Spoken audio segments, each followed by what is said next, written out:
Dear friends, welcome back to this channel. Today in this video I will show you how to sum time in Excel.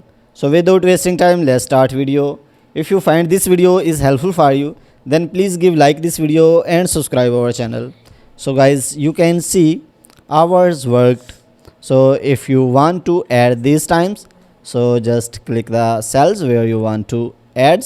So after that, use the formula, right, and then sum.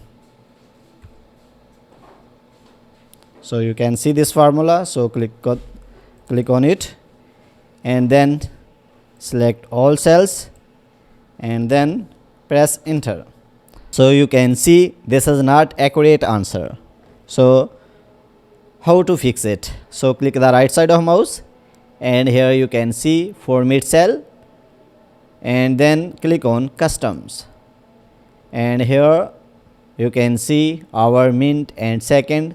So click on it, and then because we don't use second, so that's why we remove second, and we use hour and minute, so that's why we will select this. So after that, click on OK.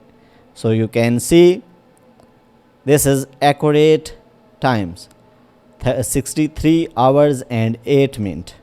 So guys, in this way you can sum time in the Excel. So guys, if this video is helpful for you, then please give like this video and subscribe our channel. Thanks for watching.